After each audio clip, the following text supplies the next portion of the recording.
pequeña ciudad que se llama Beaconsfield. What I'm seeing here in the square is part of the new influx of immigration that so alarms John and Ken, and which they accuse the Latino mayor of not doing enough to stop. Señor Villaraigosa, ¿le gusta? Sí, claro. ¿Sí? Claro. Él ayuda bastante a la comunidad, a todos. Sí, él representa bien los intereses de la población latina aquí. Yo pienso que sí. ¿Sí? Yo pienso. ¿Usted es de acuerdo con su...? ¿No? El señor Raigosa no tenía nada. Él tiene era nada. pobre, no tenía nada. Ahora posee unas propiedades inmensas como Roma, como la capital de Roma. O sea, el catolicismo. No más ricos y pobres. El rico tiene todo, el pobre no tiene nada. Sí. Gracias. Gracias a ustedes. Buena Gracias. suerte. While my new friends may disagree about the merits of LA's mayor, one message is coming through loud and clear. To find power, I must indeed follow the money. And in common with great cities the world over, the best legal path to real riches is by owning a healthy slice of the city itself. The most famous sign on God's earth. But originally, it had nothing to do with films. It was just an advertisement to sell real estate. And even today, those who own land and those who build on it lie at the heart of power in Los Angeles.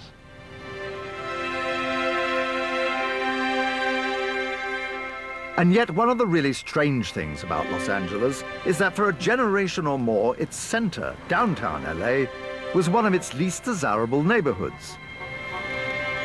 That's changing, thanks in large part to one man. He's got the power and the deep pockets to realize his dream, to transform downtown LA through culture.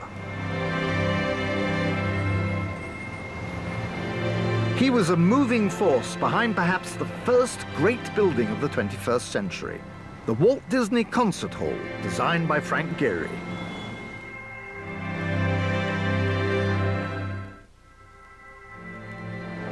Now, of all the big cheeses, this chap may be the biggest of them all. The man who has the wealth and influence to change the face of Los Angeles and to do so with his name on so many public buildings, he'll almost live for eternity. Good morning. Good morning to you, Eli. Good to see you. Good to see you. Eli Broad, the son of Lithuanian Jewish immigrants, made his first fortune in the building business. When it comes to power, being worth over $6 billion helps you get your point across. I think I'm right in saying this. You have said that you wish to give away 3/4 of your wealth. That's correct. How are you doing at the moment? We're doing pretty well. You know, my children have all they'll ever need. And during our lifetime, I want to give our wealth away, invest it in things. I can remember when I was ambassador in Washington, whenever I came to LA, the one place I never went to was downtown because it wasn't an attractive place to go to. So that is... It's changed. It's changed. changed. It's beginning to be recognized as a cultural capital together with New York, London, and Paris.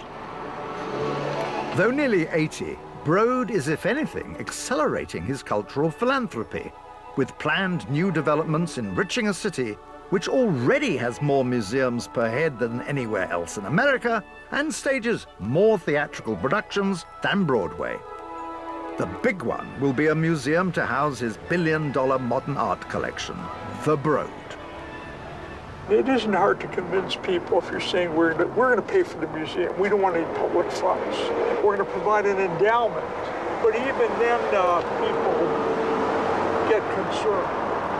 They're concerned, is it too elitist? It's too elitist? Yeah, I don't think it's elitist, and how people could think it's elitist is beyond me, but every now and then you hear that comment. Yeah. So instead of building a museum, why aren't you doing something for the poor or the homeless or whatever? What's your answer to that accusation, or that question? The answer to that is we can't do everything. I can't help but admire Eli's noble vision for Los Angeles. But just 6 blocks south, I find this, Skid Row. the greatest concentration of homeless people in America.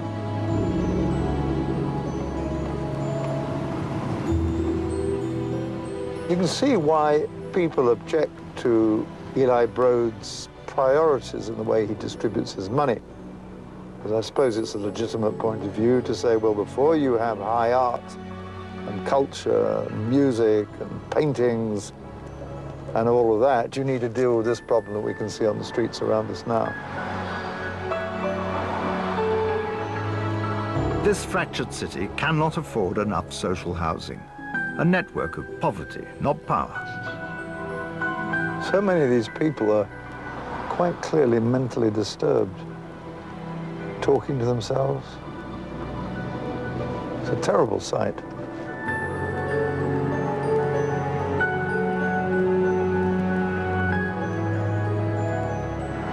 I suppose sooner or later this will be swept up in the gentrification of downtown Los Angeles. But that's not going to solve the problem, is it?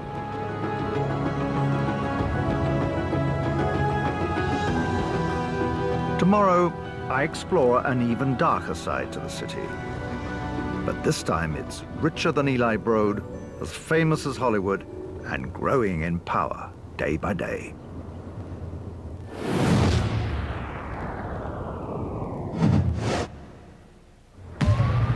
The mere mention of LA neighborhoods such as Watts and Compton conjures up images of shootings and turf wars.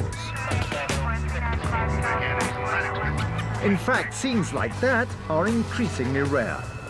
Yet the trouble is, today the situation is a lot more dangerous. LA is the gang capital of the world, and the reason I find myself in one of the poorest parts of the city.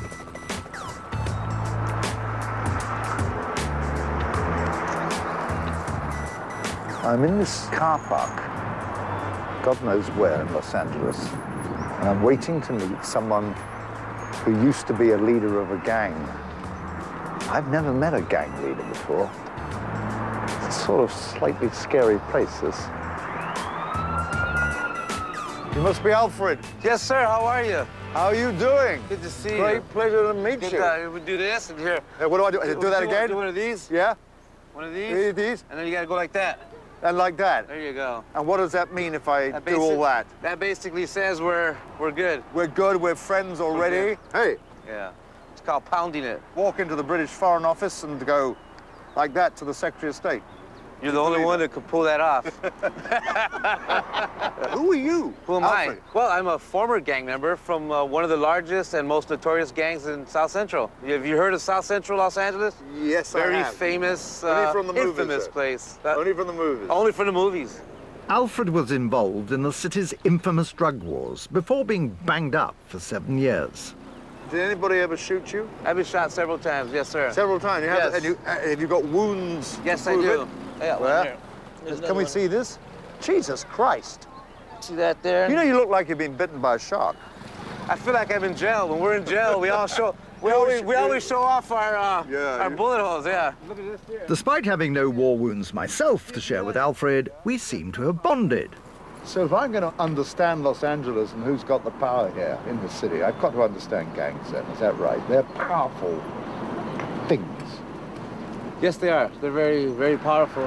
Whoever has the money is the ones that pretty much control things. No different than governments, I guess. That's an interesting point. Yeah, right. So they are running whole areas of Los Angeles. We really need to see it just so that Okay. you get a chance to maybe understand it. Okay. Okay. Right, Alfred, let's do it. All right.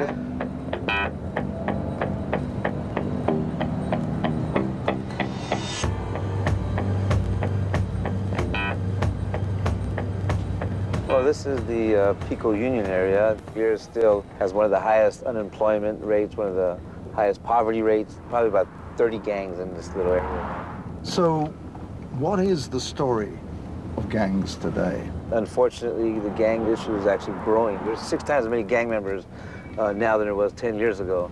Beneath the surface, this is quite unstable here then, would you say? Yes, interesting.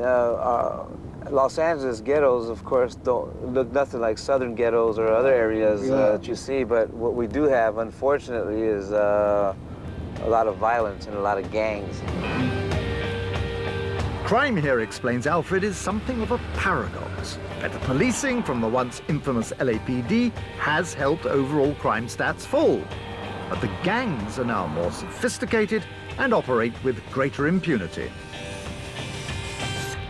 Oh, well, There we go. Show me Gotta again. do the thing, yeah. All right. There you go. Yeah. And then pound. And the pound. And a pound. While Alfred mediates on the street between the gangs and the hope of reducing violence, he recommends I see someone who is making an impact in a very different way. Connie Rice is recognized as one of the most powerful people in California, a cousin of former Secretary of State Condoleezza Rice and just as formidable. She's a civil rights lawyer with a fearsome reputation for prosecuting police corruption. Police were one of our big targets. Now, you have to understand, we've been at war with LAPD, which is the city police. And 20 years later, I now have a parking space at the police headquarters. I am now what the chief calls his civic partner. You have moved from being an insurgent, a rebel, into being part of the power structure because you have bent it to your will. So how do you feel now that you've crossed this line? You are now a powerful member of the power structure. Is that a fair characterization of you, You know, Connie Rice, now? Well, it's an interesting characterization, but I would tweak it as follows. Powerful, no, because I borrow powerful people's power. I don't actually have power myself. I have influence. I have persuasion. I'm influential. For now. It may last all the 5 minutes. Well, that's pretty good in But, you know, a land of dreams. But LA is a land of dreams. It is where the first world meets the third world, and it has worlds within worlds. We have 70 degrees and it's sun-splashed palm tree splendor, and it is extremely safe. But you go into the kill zones and it looks like a war. The crime level in LA has gone down 27%. How do you reconcile the contradiction between having this level of violence, albeit contained in fairly small areas, with everybody saying, hey, it's never been safer? Both are true. It's the tale of two cities. But as the visible violent street crime goes down, the power of the gangs is going up. If we don't get smart, you will see alienated youth who create a culture that is very violent and dark and brutal. And we're not going to like it. A Tale of Two Cities is, of course, true for many places, but I don't think I've ever seen it quite so clearly as in LA. So I'm heading to the green hills of the San Fernando Valley, home to LA's comfortable middle class. My destination, that archetypal American institution, the Country Club, and a meeting with Ron Kay, former editor of the LA Daily News, a passionate and outspoken member of the LA Awkward Squad. One of the amazing things about LA is that it's got no center, no thing, no embracing idea, no spirit of Los Angeles. So in New York, people are New Yorkers. In Chicago, they're Chicagoans. In LA, nobody is called an Angelino. What does this tell us about the precise power structure in Los Angeles? Who holds the levers of power? Nobody. The most amazing thing about LA is there's no Mr. Big. There is a circle of interests. Politicians, the donators, developers, corporations. I can't quite work out whether you're painting a utopian view of, of the life you lead here, or a dystopian view, which is deeply pessimistic. It's both. That's the drama of LA. But I want to go to the current mayor. Now, he's interesting because he's the first Latino mayor. Of all the people in town, the mayor is just about the most interesting figure. His background of growing up poor Latino when Latinos had no power, with the enormous personality, the charisma, the excitement. And he's now talking about he might run for governor. He might run for the Senate. I could be talking to a man who will, in due course, be catapulted international politics and might have actually national political aspirations. I'm told that people around him think if he plays his cards right, he could still be president of the United States. Wow.